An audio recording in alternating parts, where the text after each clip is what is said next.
Doctor के पास गए। Doctor से कहा भी हमें ये रोग है, इसका इलाज कर दो। डॉक्टर ने चेक किया, हाँ ठीक है ये रोग है, दवाई दे दी और कहा ऐसे ऐसे खा लेना। दवाई ली, मुंह में डाली और फिर उगल दी। प्यार से बोलिए धन गुरु नानक, धन गुरु नानक। गोलियां ली, मुख में डाली, पर मुख से बाहर फेंक दी, अंदर नहीं गई दवाई। रोग ठीक होगा? नहीं होगा। प्यार से बोलिए धन गुरु नानक, धन गुरु नानक। सिंपल सी बात है। दवाई जब तक भीतर नहीं जाएगी, रोग तब तक बाहर नहीं जाएगा। दवाई खानी पड़ेगी ना, भीतर जाएगी तो असर करेगी। बस यही बात पातशाह समझा रहे हैं।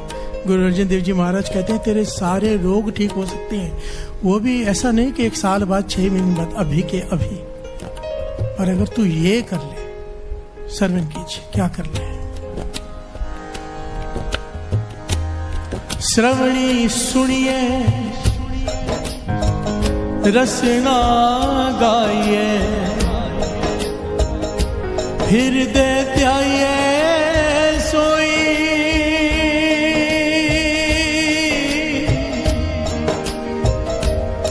कर्ण कारण समरथ स्वामी, जानते फिर था न कोई। श्रवणी सुनिए, रसना गाइए, हृदय त्याये सोई। प्यार से बोलिए धन गुरु नानक, धन गुरु नानक।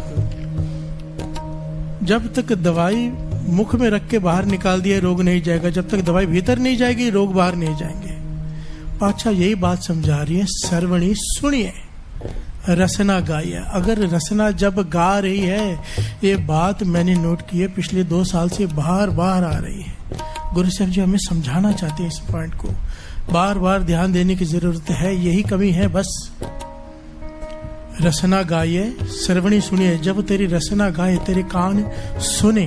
प्यार से बोलिए धन गुरु नानक, धन गुरु नानक। हृदय त्याये सोए। फिर हृदय उस आवाज को जब कान से भीतर जाए, सुरत उस शब्द से जोड़ ले, भाव ध्यान दे दे उस आवाज पर। जब तक वाणी भीतर नहीं उतरेगी, तेरे रोग दूर नहीं हो सकते। प्यार से बोलिए धन गुरु नानक, धन गुरु। तेरे दुख दूर नहीं हो सकते। हम सिर्फ जबान से जपते हैं, नाम भीतर प्रवेश नहीं कर रहा। कान उन्हें सुने। मस्कीन जी ये बात बार बार दोहराया करते थे। जब जाप करो, जाप सिमरन में तब्दील ही तब होगा जब जाप कान सुनेंगे और हृदय सुरत उस शब्द को पकड़ ले गए।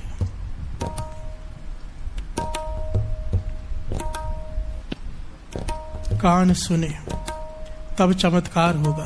प्यार से बोलिए धन गुरु नानक, तब चमत्कार होना ही होना है। कईयों के साथ हुआ है। श्री बंगला साहब के बाहर खड़े हो जाओ किताब लेकर, दावा करता है दास, किताबें भर जाएंगी दिन में।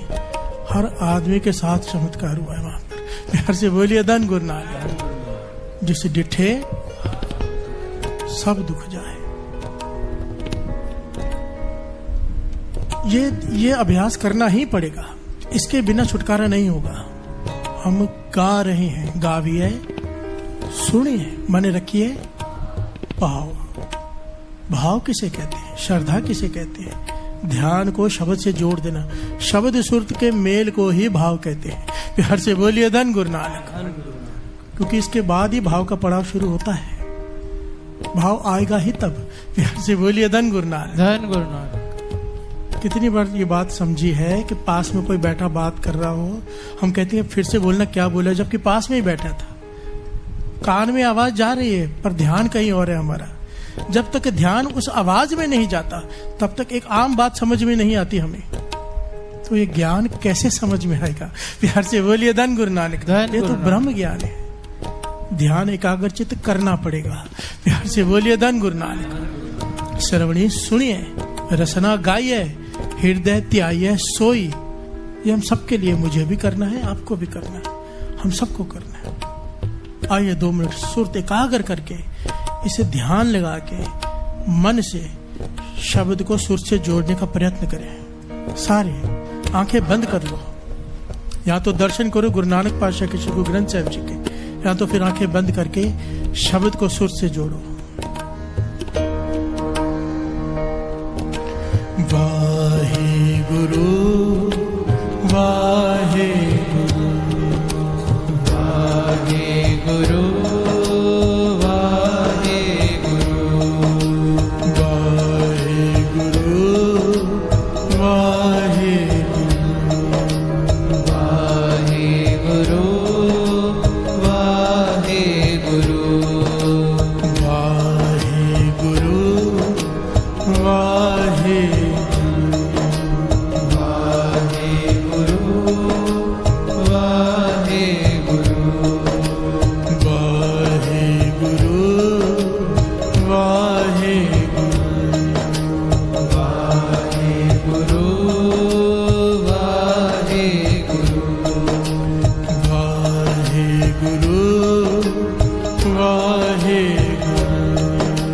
वाहे गुरु वाहे गुरु वाहे प्यार से बोली संगत जी, धन गुरु नानक, धन गुरु नानक, धन गुरु नानक। तो जैसे कि संगत जी, हम अपनी पिछले 3 से 4 वीडियो में गुरु अंगद देव जी के बारे में कुछ साखियों में जानकारी ले रहे हैं। आइए उसी के अंदर थोड़ा सा हम आगे बढ़ते हैं। बाबा बुड्ढा ने गुरु अंगद देव जी को जो सुझाव दिया कि सिखों के प्रचार के लिए हमें आवासीय घर या धर्मशाला का निर्माण करना चाहिए। इस उद्देश्य के लिए हमारे पास भूमि का एक ऊंचा टुकड़ा है जो गुरु नानक के एक सिख का है। क्योंकि वह भूमि ऊंची है, इसलिए बरसात के पानी के बारे में कोई भी चिंता नहीं है। वहां पर करतारपुर जाने वाले पूरे भारत के सिखों को खडूर साहिब वापस भेज दिया जाएगा। इसलिए वे सभी खडूर साहिब गए और निर्माण कार्य शुरू हो गया। निर्जन स्थान को धार्मिक गतिविधियों के केंद्र में परिवर्तित कर दिया गया। गुरु अंगद देव के भजन सुनने के लिए रोजाना लोग इकट्ठे होते थे। दूर दराज से लोग खडूर साहिब आने लगे। दिन प्रतिदिन भक्तों की संख्या में वृद्धि हुई और गुरु अंगद देव पूरे भारत में बहुत लोकप्रिय हो चुके थे। यह दौर था जब लोग राजनीतिक अनिश्चितता के कारण कई समस्याओं का सामना कर रहे थे। राजा हुमायूं उस समय पराजित हो गया और राजा शेरशाह सूरी अपनी स्थिति मजबूत करने में व्यस्त थे। इसलिए आम लोगों के लिए राहत का एकमात्र स्रोत उस समय गुरु अंगद देव जी थे। प्यार से बोलिए संगत जी, धन गुरु नानक, धन गुरु नानक, धन गुरु नानक। तो संगत जी, जब गुरु अंगद देव जी जब गुरु नानक देव जी की सेवा के लिए करतारपुर गए तो उन्होंने कभी विरोध नहीं किया। उन्होंने खुद घर के मुखिया के रूप में कर्तव्यों का पालन किया। उसकी कमान में कारोबार और भी फला फूला। भाई लहना ने जब सिख धर्म का बपतिस्मा लिया तो वह भी सच्ची सिख बन गए। वह दिन रात गुरु नानक के भजन सुनाती थी। उसने जीने का तरीका सीखा और हमेशा भगवान की कृपा में बनी रही। भाई लहना जी की जो बीवी थी, ये उनके बारे में है। माता खीवी ने अपने जीवन में कभी गुरु अंगद देव की गतिविधियों का विरोध नहीं किया था। उसने इसे अपना गान बना लिया कि मानव जाति की सेवा ईश्वर की ही सेवा है। इसलिए वह लंगर में सेवा करते हुए हमेशा खुश और हंसमुख रहती थी। भाई लहना गुरु अंगद देव के रूप में रहते थे और माई वरे के घर में रहते थे, तो उन्हें बेचैनी महसूस हुई। वह अपने पति को गुरु के रूप में देखने के लिए बहुत उत्सुक थी। वह भाई वरई के घर गई लेकिन अपने सच्चे गुरु को नहीं देख सकी। उसे विश्वास था कि माई वरई के घर में रह रहा था, लेकिन उसने माई वरई के साथ दुर्व्यवहार नहीं किया और कभी भी उसके घर की तलाशी लेने की कोशिश नहीं की। अब इस समय क्या हो गया संगत जी, बाबा बूढ़ा जी ने जब गुरु अंगद देव को सभी को ज्ञात कराया तो वे तुरंत माई वरई के घर जाकर गुरु के चरणों में गिर पड़ी। प्यार से बोलिए संगत जी, धन गुरु नानक, धन गुरु नानक, धन गुरु नानक। गुरु ने मुस्कुराते हुए उसे उठने में मदद की और कहा, अब तुम सबकी माँ बन गई हो, सबकी सेवा करने का प्रयास करो। गुरु नानक ने आप पर अपना आशीर्वाद बरसाया है और उन्होंने आपको दिव्य वचन प्रदान किया है और दिव्य वचन आपको मोक्ष प्राप्त करने में मदद करता है। खडूर साहिब में एक तरफ गुरु लोगों को आध्यात्मिक शिक्षाओं की बौछार कर रहे थे, दूसरी तरफ माता खीवी जी सिखों को समृद्ध भोजन की आपूर्ति कर रही थी। उस समय उन्हें लंगर का प्रभारी बनाया गया था और उनका कर्तव्य जाति या पंथ के बावजूद सभी को भोजन की आपूर्ति करना था। उस समय प्यार से बोले संगत जी, धन गुरु नानक, धन गुरु नानक, धन गुरु नानक।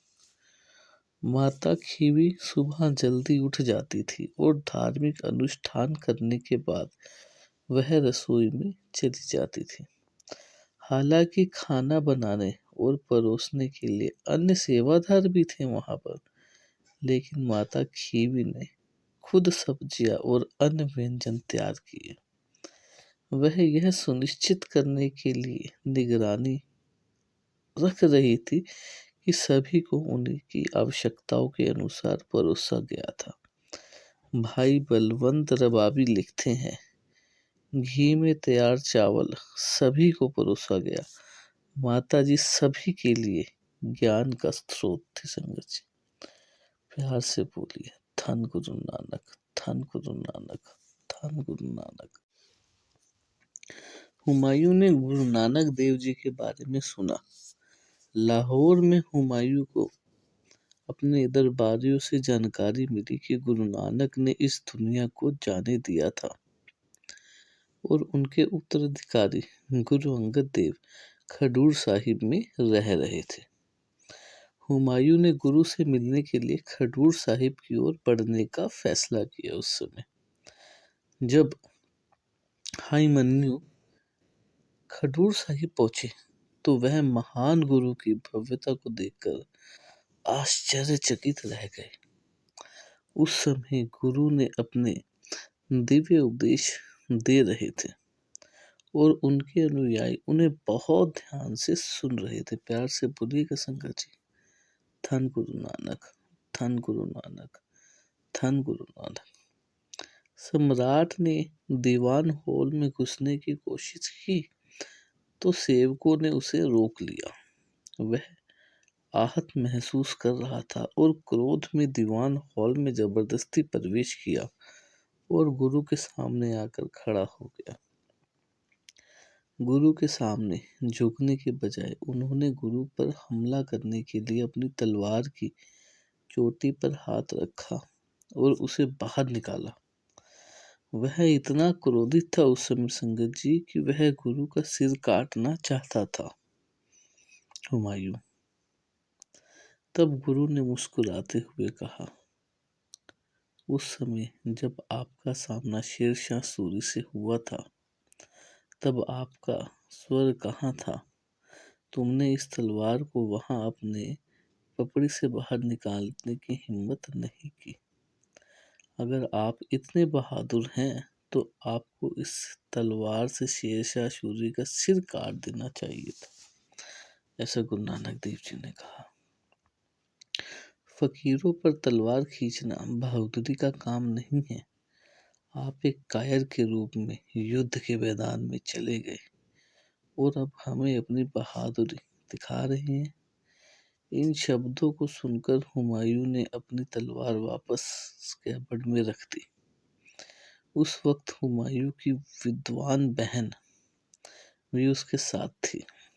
उसने गुरु के सामने प्रणाम किया और उनसे हुमायूं को क्षमा करने के लिए अनुरोध किया। प्यार से बोलिएगा संगत जी, धन गुरु नानक, धन गुरु नानक, धन गुरु नानक। गुरु से मिलने के बाद हुमायूं ने खुद को बदला हुआ सा महसूस किया। उसे एहसास हुआ कि वह कायर था और यही उसकी हार का मुख्य कारण था।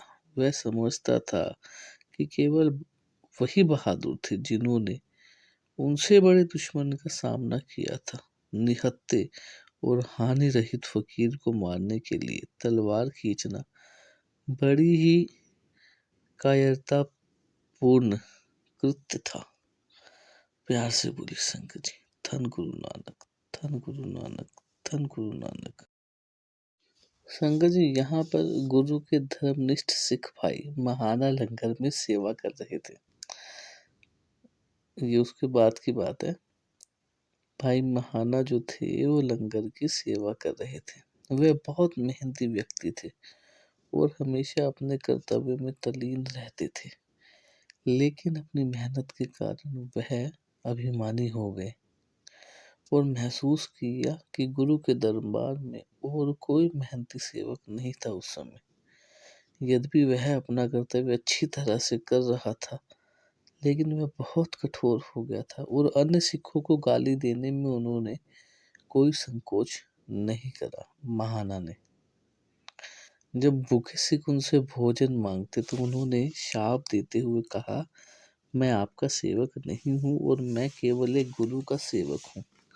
चले जाओ, मैं आपके रैंक के लोगों की सेवा नहीं कर सकता। उन्होंने भाई महाना के दुर्व्यवहार के बारे में गुरु से जाके शिकायत की। उस समय गुरु ने भाई महाना को बुलाया और उन्हें सभी सिखों के साथ समान व्यवहार करने की सलाह दी। उन्होंने अपने व्यवहार के रवैये को सुधारने के लिए भी कहा। मंडली से पहले गुरु ने भाई महाना से कहा, मुझे आपकी सेवाओं की आवश्यकता बिल्कुल नहीं है। आपको लंगर छोड़कर अपने घर जाना चाहिए। आपकी सेवाएं बेकार हो चुकी हैं, ऐसा गुरु ने कहा। क्योंकि जो संगत की सेवा नहीं कर सकता वो मेरी सेवा नहीं कर सकता। मैंने केवल उन अनुयायियों की सेवाओं को मान्यता दी जो मेरी सेवा करने के बजाय भक्तों की सेवा करते हैं। प्यार से बोलिए संगत जी, धन गुरु नानक, धन गुरु नानक, धन गुरु नानक। मंडली को संबोधित करते हुए उन्होंने जोर दिया कि सिख का पहला कर्तव्य जरूरतमंदों की सेवा करना होता है। जो ये काम सिख आज भी कर रहे हैं संगत जी, प्यार से बोलिएगा, धन गुरु नानक, धन गुरु नानक, धन गुरु नानक। उसे सबसे निचले से नीची बनकर संगत की सेवा करनी चाहिए। जिसे अपनी सेवा पर गर्व होता है वह अहंकार में होता है। ईश्वर ने सभी मनुष्य को समान बनाया है। सभी जातियां बिल्कुल बराबर हैं। कोई भी ऊंचा या नीचा नहीं है। वास्तव में उसके मन में नीचा है और अधिक है। विनम्रता दुश्मनों पर भी जीत हासिल करती है, ऐसा कहा गुरु ने। प्यार से बोलिए संगत जी, धन गुरु नानक, धन गुरु नानक, धन गुरु नानक। गुरु ने इन वचनों से भाई महाना के जीवन को बदल कर रख दिया और उसके बाद वे सभी से बहुत विनम्र सेवक बन गए। भाई महाना जी, जिनका नाम आज भी लोग जानते हैं, बहुत ही विनम्र सेवक हो गए वो। तो संगत जी, मेरी आप सब लोगों से एक बहुत ही विनम्र हाथ जोड़ के एक निवेदन है। जो कुछ हम आपको बता रहे हैं, सिखा रहे हैं, इस सारी ज्ञान की बातों को आपने अपने तक ही कभी सीमित नहीं रखना है। जो सेवा की भावना है, लंगर की भावना है, डोनेशन की जो भावना है सिखों के प्रति, हमें तो इसे देखो करना ही करना है अपने जीवन में। और साथ के साथ जो हमारी पीढ़ी है, जो कई बातों से वंचित है, उन्हें ये सारी बातें हमें सिखानी है, ताकि वो आगे आने वाली अपनी पीढ़ी को, अपने साथियों को, भाइयों को, सबको सिखों के बलिदान के बारे में बताए। सिख कैसा जीवन व्यतीत करता है अपने जीवन में, उसके बारे में बताए। सिख के अच्छे कामों के बारे में बताए। प्यार से बोलिए संगत जी, धन गुरु नानक, धन गुरु नानक, धन गुरु नानक।